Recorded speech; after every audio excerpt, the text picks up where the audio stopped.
Thank you, everyone. Before I get started, I just want to thank everyone for swinging by and taking a few minutes out of their day to catch up and listen to our macro outlook. We've been doing this for a couple of months now, and hopefully people find it useful. It really is a way for me to take a minute and sort of synthesize all the stuff that I'm thinking about and writing about on a daily basis on Twitter and on our blog posts and places like that, and put it in one form. So hopefully you all find it useful. As a quick reminder, many of you submitted some questions ahead of time, which was great. And part of what we've done with the presentation is answer some of those questions. We'll also have a bit of audience questions at the end of this, assuming we have time. So if you have any questions in terms of what I've covered along the way, just pop them in there into the chat, and we'll circle back to them at the end of the presentation. So without further ado, September 2023, things are starting to get interesting. I think the real place to start here is that investors and markets are all in on the soft landing bet. For a long time, there was various waves of folks expecting that we would experience a relatively immediate recession. If you go back to late last year, it was the most planned or most expected recession in history, and that didn't materialize for a variety of reasons that we talked about over the course of the last year. But we're starting to see the storm clouds start to gather related to recession in these recent months. And that's come at the same time that most people have largely given up on the possibility that there could be a recession environment in the works. And so when you look across markets, what you see, markets and surveys, what you see is really many folks are all in on a soft landing or a no landing. When it comes to markets, what you see is equity markets are basically at or near highs, particularly the mega cap stocks in the US. Earnings growth is priced in to grow at 12% in 2024, which is quite strong. You also see it in the credit markets, where credit spreads are close to lows, which is unusual at this point in the cycle. And you also see it in the rates markets, where what's being expected by many investors in the rates markets is that the Fed will hold rates for a little bit, but then start to implement 4 cuts in 2024. That's particularly notable because it's not enough cuts to be consistent with a recession, but it reflects instead an expectation that inflation will moderate, and that inflation moderation will lead to the Fed to cut rates in order to maintain stable real rates. So real expectations there in the short rate market that we have sort of this classic soft landing dynamic. And then finally, in various surveys, here I've chosen the Bank of America Fund Survey just as an example, what we see is significant expectation. 75% of the Bank of America fund managers expect either a soft or no landing. So we see a set of markets that are pricing in basically all in 100% probability of a soft landing. That's coming at a time, and not so surprising, I think, when you look at actually what's transpiring in the economy, which is we have had a period of elevated growth conditions. A lot of folks passing around this chart here on the left around the Atlanta Fed GDP Now report, printing in the high 5s. That's an implausibly high growth rate for the U.S. economy. But what it does reflect is it reflects that the second quarter was pretty good, and some of the data that's come in, most of the data that's come in July in particular, was moderately strong, and put together that would suggest that the economy was growing at a decent pace. But the issue is that most investors, when you go back to how the markets are priced, are essentially extrapolating that strong set of economic conditions out into the future in order to get the types of earnings growth and low credit risks that are currently priced into the asset markets. And then you go over to the inflation side of things. Of course, we have seen some moderation in inflation, particularly in core PCE, which is the Fed's most important measure that they're focused on.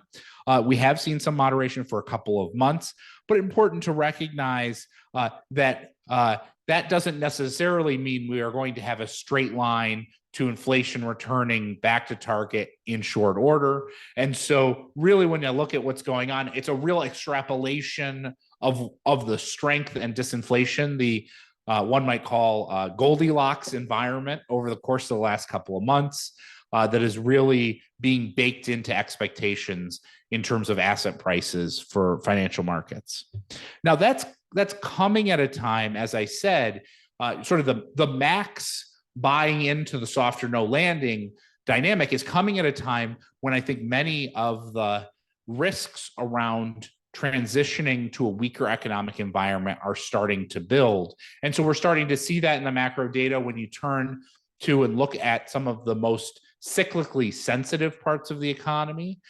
So in this case, the housing market, what you see is, continued elevated mortgage rates moving back up to 8% in terms of the mortgage rate, a collapse in borrowing, the timely MBA measures showing that again today as well, that we're seeing a weakening of housing activity after a little bit of pop. And the NAHB, which, is a good sentiment indicator of what's happening with home builders and how they see things.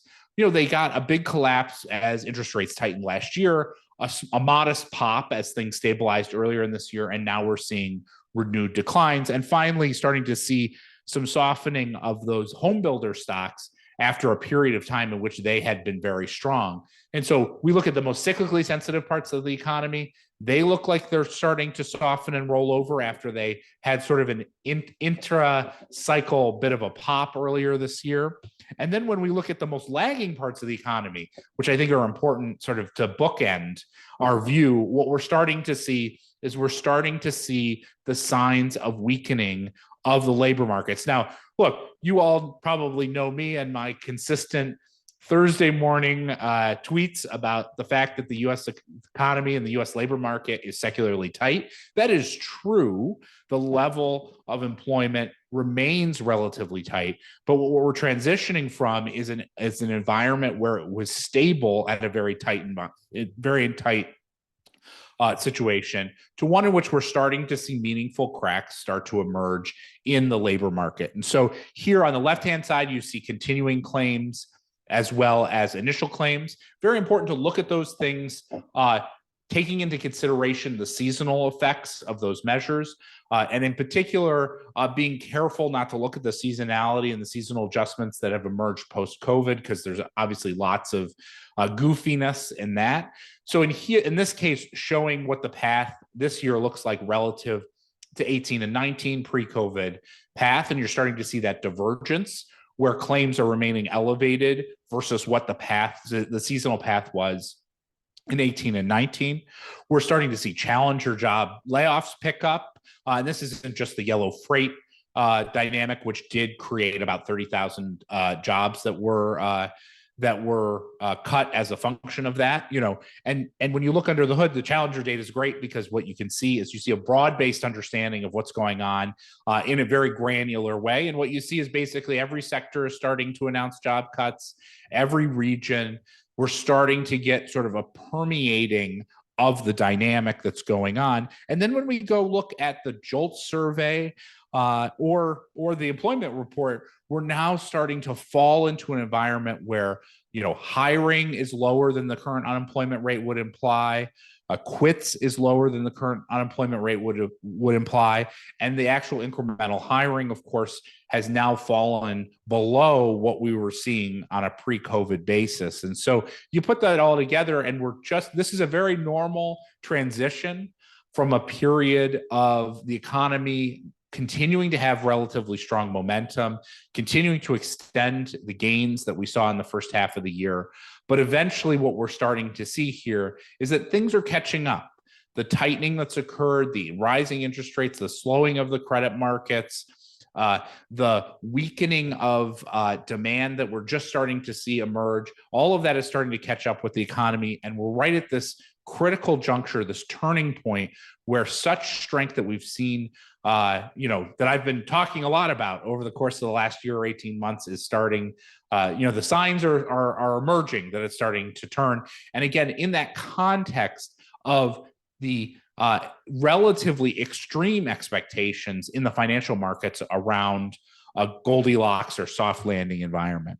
We're also starting to see credit problems begin to emerge in the economy. Again, pretty remarkable. You want to always contextualize these credit problems in the context of where the economy is. We're very late cycle, and unemployment, it's about as low as it comes. Yet we are seeing the emergence of defaults across a number of different credit instruments. There on the right-hand side, we're seeing credit card defaults starting to tick up. We're seeing auto loan defaults starting to tick up, and this is the sort of thing that typically, is trending in nature. The first up move of this was really a bit of a normalization, but now we're starting to see those trends continue beyond normalization. And as student loans come back on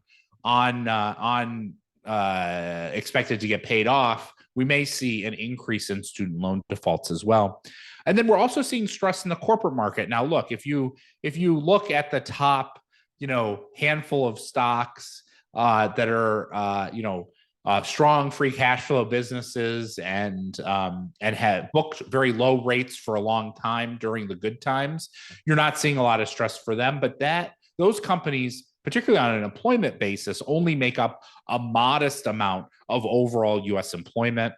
And remember, a lot of their operations are foreign as well.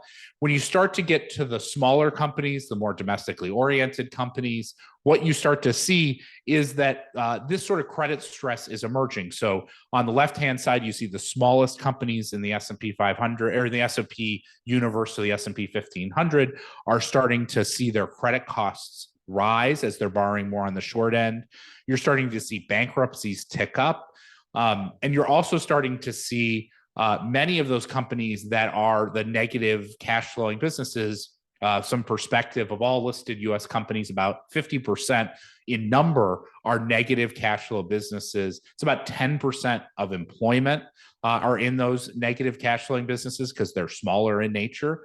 But you're seeing, those businesses finally starting to draw down the savings that they had built up during the course of the COVID period, and they're starting to run into real cash flow issues. And so we're starting to see those cracks emerge, and it's coming at a time, like if you put that together, you look at, some weakening indications of growth, but on the other side, you're not necessarily getting a sufficient moderation in inflationary pressures to be able to allow the Fed to respond to a weakening growth environment with a transition to interest rate cuts. And so I give a few examples here. Again, those of you who follow me regularly will remember how focused I am on wages, because wages really are the core part of what finances spending in the economy right now. And so what you see here across a whole bunch of different measures is that the nominal wage growth that we're seeing is still pretty elevated. Atlanta Fed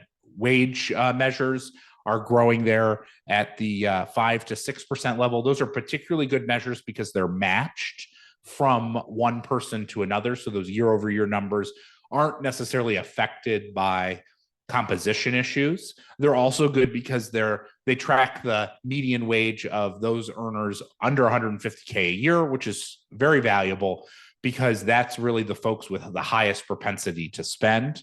You also see it in the ADP Pay Now report, which shows across sectors, we're still seeing wage growth in the 6% range year over year. Even the employment cost index remains a bit elevated at that 4% level. We're seeing, particularly for government employees, I think very interesting thing that came across over the course of the last week or so was the announcement by the administration that they would be pursuing a wage increase in 2024, 5.2% for all federal employees. That, federal employees are only a couple million people in the overall economy, but it is a good indication of the type of benchmark wage increases that are being negotiated by many folks. And we're seeing that on top of course, the strikes that we're seeing, or the threatened strikes that are creating more elevated wage negotiations that are being reported out. And so we're in this environment of, even though we're starting to see some small cracks in the labor market, the secularly tight labor market is continuing to lead to relatively elevated wage growth. That relatively elevated wage growth continues to be fueling the nominal spending in the economy. And I should end, of course, with the average hourly earnings, which got a lot of attention last week as they came in below some people's expectations. I would emphasize that top chart, that month over month reading, really influenced by the hours number, which is a bit of an oddball discrete shift by 0.1. If you look at the weekly earnings as an example, those are still running at 4%, and those have composition issues. And given that the folks who are hired later in the cycle are typically lower income earners, the fact that all earnings are growing at 4% suggests that those earnings are too elevated, and that the lower income earning folks are still continuing to see meaningful wage increases. And the key thing to think about related to that is not just the nominal earnings, because nominal earnings, of course, give you the spending capacity, but you have to contextualize nominal earnings growth with the productivity that you're getting out of that. If you're just simply thinking about it as a business, you're paying people nominal wages on an hourly basis, and what you're getting out of it is a certain amount of output. And so in that sense, understanding the structural inflationary pressures in the economy, a good way to think about that is to think about what is the nominal wage growth that is occurring on average, and comparing that to the productivity growth, which is the incremental, essentially, output growth that you're seeing for those hours worked. And so on the left-hand side, what you see is a nearer-term chart, which is a broader measure. On the blue line is the average hourly earnings on a year-over-year basis. The red line is the productivity growth in the economy. And so what you see is that, of course, wages are growing, have moderated and are growing in that sort of 4 to 5% range. But what you're seeing now is that productivity is about zero. And so if your nominal wage growth is at 4 or 5%, and your productivity growth is at zero, that gap is essentially the gap between the amount of money that people have in their pockets relative to the incremental amount that they're producing. And so you put those two things together, that essentially sets the baseline for the structural inflationary pressures in the economy. Now, of course, we can look back through time and get a sense of that. The bottom left-hand chart gives you a longer-term sense of how this has played out over time. The last time we saw such a significant divergence between nominal wage gains, nominal wage growth, and productivity growth was back in the 70s, which of course had that meaningful structural inflation that was persistent even through some mini cycles of the time. And I think that's really important to recognize, because if you go up to the top right chart, people will suggest that you should be focusing on a number of the different underlying sub pieces of what's going on in inflation.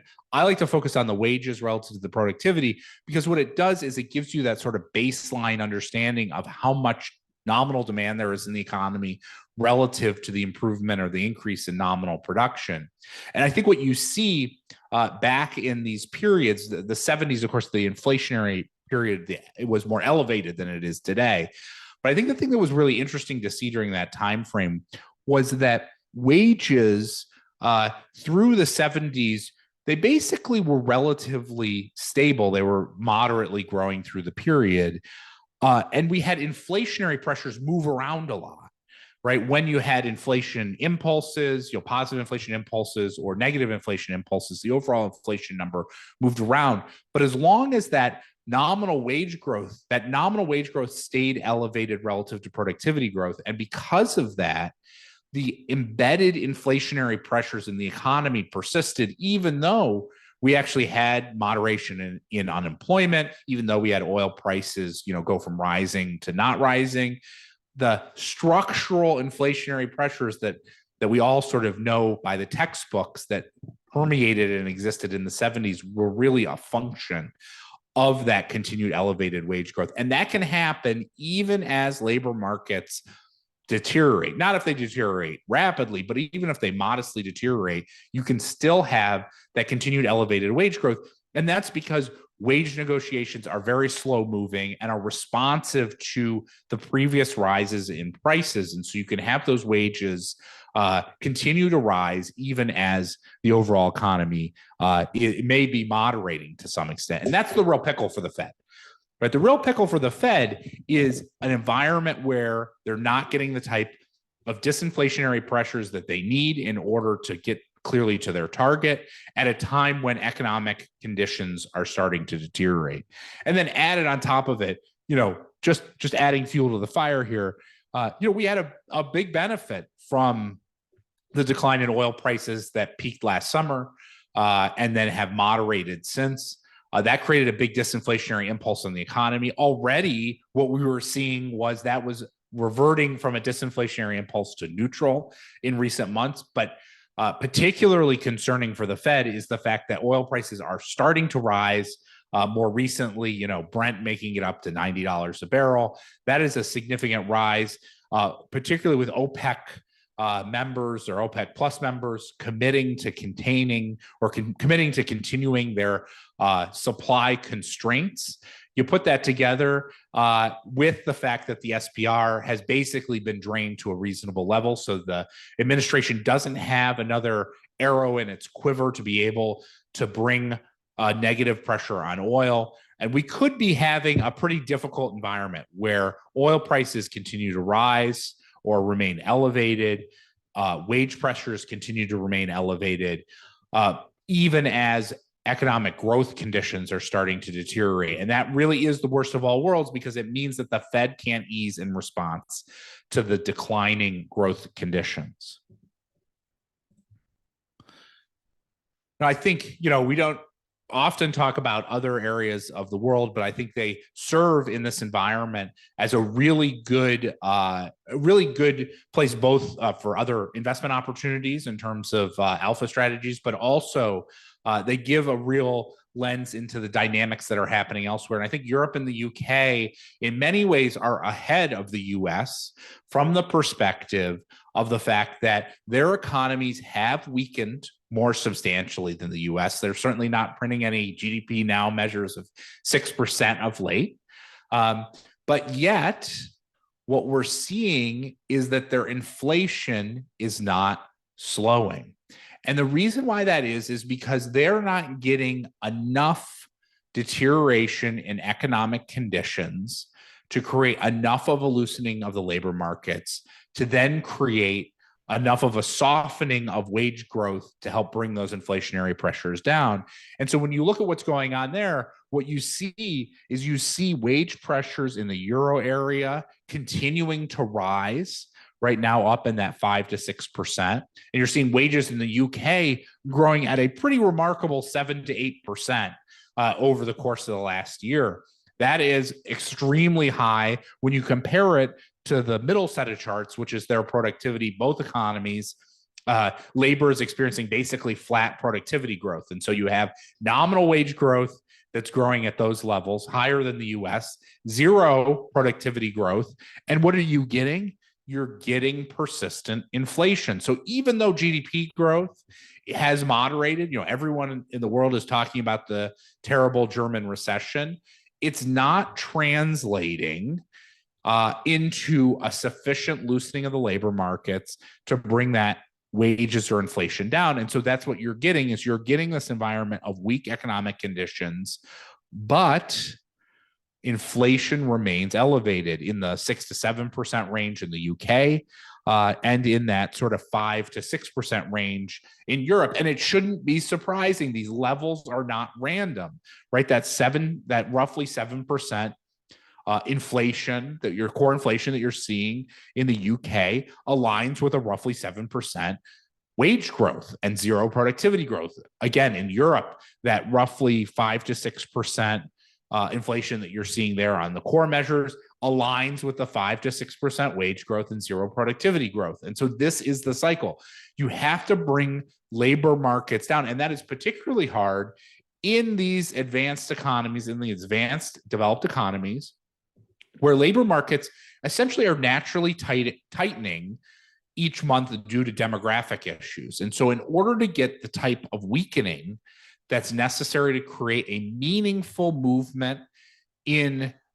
weakness in the labor market, you have to experience not just soft labor market conditions, you have to experience very weak. You have to have a meaningful contraction in employment in order to loosen the labor markets. And so far we haven't been able to get there. We've gotten enough weakness for things to be soft, but not enough weakness to break the back of inflation.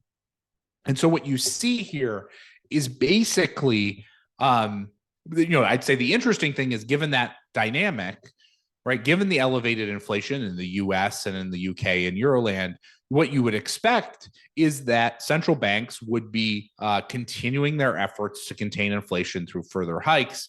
But nonetheless, actually, what we're seeing basically everywhere is central banks stopping their hiking cycles. Canada today, Australia earlier in the week.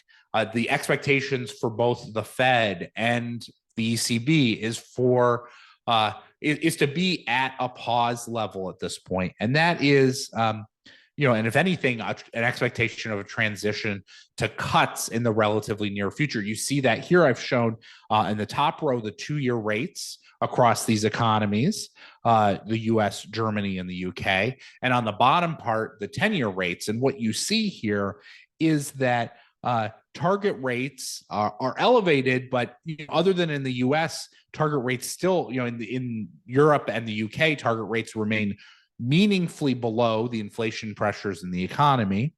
And then further, what you see in that 2-year and 10-year note, in terms of the yields, is you're seeing a path of falling interest rates, right? The forward curve is downward sloping, pricing in an expectation of falling interest rates.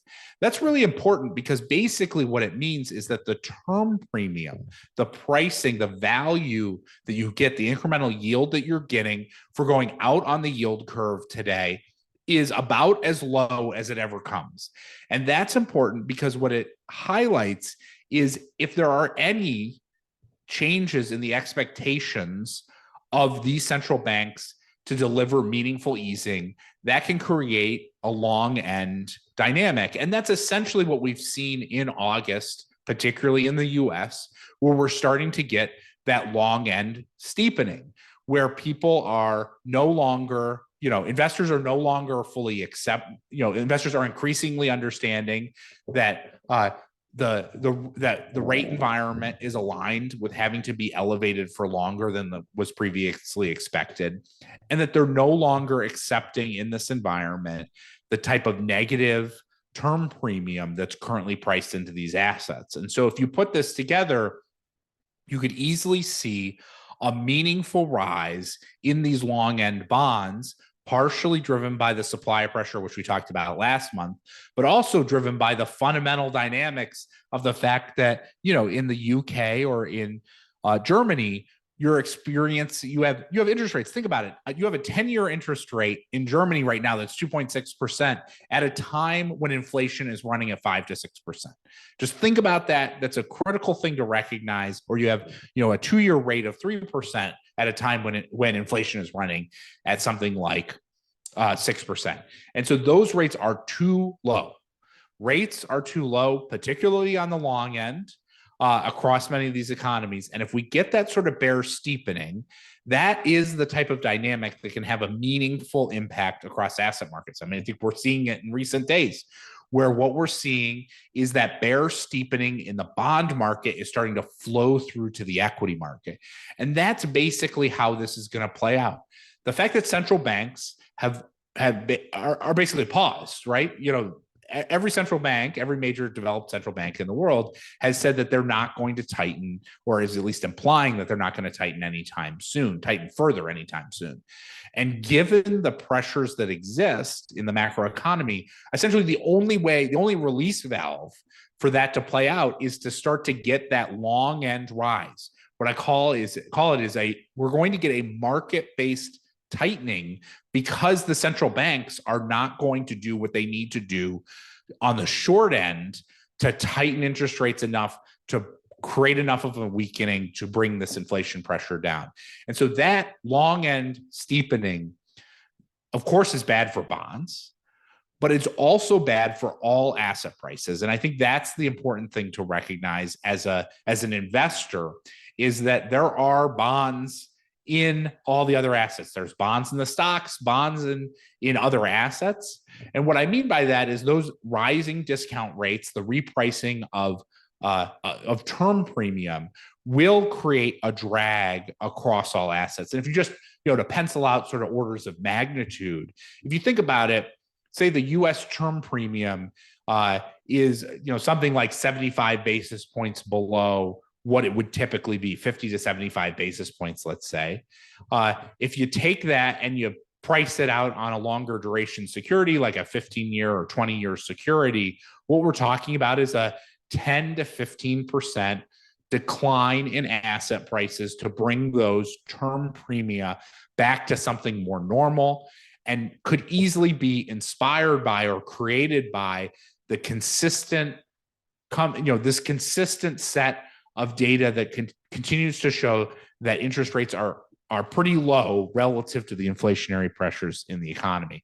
And something like that, a 10 to 15% move in asset prices to sort of normalize what those term premium look like, would then flow through to other assets, like particularly stocks, where we could see a meaningful deterioration. And that will only further reinforce the cracks that we're already seeing in the market, right? And so that's really the dynamic. When I start to say the storm clouds are building, we've got sort of the storm clouds of the tightening of interest rates hitting credit and slowing down the credit part of the economy. And we see the tightening of the interest rates starting to create those credit problems.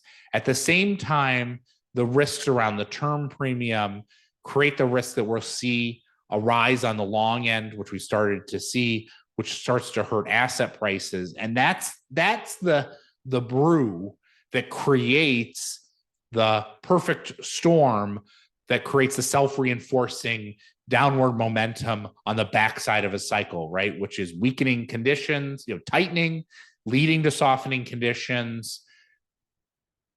When asset prices start to fall, which feed back to softening conditions. And that's how this cycle reverses. And in particular, in an environment where there are such elevated expectations for conditions to be strong into 24. So that's basically, not a particularly uplifting tone today, but I think an important one as we look, as I look out in terms of what the next 3 years look like.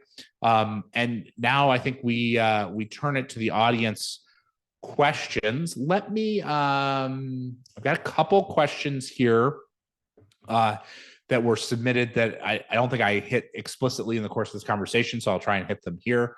Got my trusty Word doc up. First question: in past cycles, has wage growth slowed rapidly or slowly? Actually, let's see here. I'm gonna try and do something fancy here. Hopefully, folks can see this chart of this is average hourly earnings through these various cycles, which I think is gives you a good sense as to how wages slow in different cycle environments. And so, we've had this moderation basically, back to the 4.5-ish, between 4 and 5% level. If we go back and look at previous economic cycles, when you've gotten a meaningful weakening of economic activity, say 2008, we've seen, wages can slow as much as roughly 3%. And that, if you think about how much unemployment you needed in order to get that magnitude of slowing and how long it took, this gives you a good sense of it. Of course, not as extreme as what we saw in the 80 cycle. Of course, unemployment went into the double digits during that period where we saw a nearly, 6 or 7% decline in wages. But I think it gives you a good sense as to how these things typically play out. And so you really need that meaningful recession. Like, this is not going to get solved with unemployment ticking up to like 4.2%. Like, that is not the dynamic we need in order to get this type of weakening. What you need is a meaningful slowing of economic conditions. Turning to the next question, which is a lot of attention has been given to the U.S. excess savings run rate. Any sense as to basically how that's playing out? I actually think my friend Parker Ross put together a really nice thread yesterday or the day before it was on what's going on with excess savings. There's a lot of different ways to look at this. I think the most important thing to recognize is, yes, excess savings and really like checkable deposits for households have gone up over the course, something like from 1 billion to 4 billion over the course of the post-COVID era. Really important to know and understand who is getting access to those deposits, that increased savings. And so here, I think Parker did a nice job of just breaking it down into these various income cohorts. And what you see is that the lowest income cohorts that have the highest propensity to spend are starting to see, meaningful declines, whereas the highest income cohorts, their levels are still elevated. The issue with that, of course, is that their propensity to spend is not nearly as high. And so what you're starting to see is really this exhaustion of savings from the lower income cohorts, which is inevitably going to start to create a slowing of their spending, their desire to spend. And even in this higher income cohorts, it is starting to fall. It hasn't quite fallen all the way to where it is. These data go through the first quarter of 23. So, if you extrapolate these out, actually, they're starting to fall to a point, even at the higher income cohorts, that are starting to see a weakening of conditions that might be aligned with the fact that might align with weakening demand. And I think, I just put something out today that suggested, as we look at the sort of credit card spend data across some of the major issuers, that suggests that August may be one of the weakest months in a long time in terms of overall credit card spend data, and there's some good tactical reasons why that might be the case. Going on to other questions. Here, I'll stop this. You get a whole lot of me as I'm answering these various questions along the way. Next question is, are there any equity markets that any equity sectors that may be able to survive this dynamic or this market in a better shape than other equity sectors? I think it's a good question when you go and look back in these sorts of environments. Look, all equity sectors during meaningful economic contractions don't do well. And so the real question is twofold. The first is, how do you protect yourself more broadly in terms of having an asset portfolio that can help navigate through this environment? Now, this is a pretty tough environment because what we're talking about is the fact that we're going to have first an elevated set of interest rates at a time when the overall economy is starting to weaken and asset prices, meaning equities, are starting to weaken. And so you probably aren't going to get the diversification benefit from a typical 60-40. So you might want to look at other asset strategies, other assets, particularly those that might benefit from continued elevated inflation. So things like commodities, I think, are very interesting in this moment because they are still relatively depressed. Look, if you look at it, stocks are basically at all-time highs. Credit spreads are close to all-time narrow levels at a time when, commodity prices are still relatively depressed. So building some diversification through that. Cash is always an option when you're thinking about how to allocate between cash and assets. And so it might be a time to overweight cash. And then in equity sectors, really, you get down to looking at the longs and the shorts. I think in both equity sectors and in credit. Credit, I think, is a particularly interesting point because you're having such low pricing of particularly higher yield credits, and so buying or investing in IG credits relative to high yield might be a compelling proposition if you think that we're going to go into a recessionary environment. I sent out an interesting piece recently covering that. as well as being that being an interesting hedge, a downside protection hedge, which doesn't have the costs, the decay costs associated with buying puts. And then the last thing is you might want to look for alpha strategies in this environment. So a lot of different alpha strategies structurally create good value and diversification benefit for a portfolio. And in particular, in these sorts of environments, alpha may provide a uniquely differentiated set of returns because of the flexibility to go long and short. So you could do very straightforward things like managed futures, or more sophisticated strategies like global macro or broader hedge fund style exposures. Let's get to some of these other questions. All the way at the back, oh my gosh, a lot of 15 questions. We won't get through all the questions. Take no offense. So I'll try and hit a couple of these before we wrap up at the top of the hour. I think there's an interesting question here. We've talked a lot about an income cycle and whether wage controls might be a more effective policy approach. What I'd emphasize, if you go back and study when these have been used in the past, wage and price controls are almost always ineffective. And the reason why that is that businesses are very effective, businesses and individuals are very effective at figuring out ways to get around those wage and price controls through all sorts of different defection mechanisms, things like charging very high costs for very low value goods or value added goods, or providing ancillary benefits or overtime strategies for employees in order to get around those controls. And so I really think that's probably not the most effective. The reality is the main problem that we have in terms of the economy is that the interest rate levers are not working particularly effectively.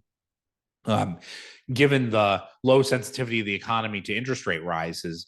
And what is more effective in this sort of environment is asset prices, but we have an asset price problem, which is, houses and stocks are basically at all-time highs. And the most direct way to affect asset prices is through the quantitative tightening lever, because that's literally the Federal Reserve selling assets, financial assets into the market, which must be bought by investors. And as a result, it has a negative effect on asset prices. And so as a result, increasing quantitative tightening would probably be the most effective lever for the Fed to use in this environment. They've been very reticent to do that for reasons that frankly don't make a lot of sense to me, other than the fact that they're just not that familiar with how quantitative tightening works.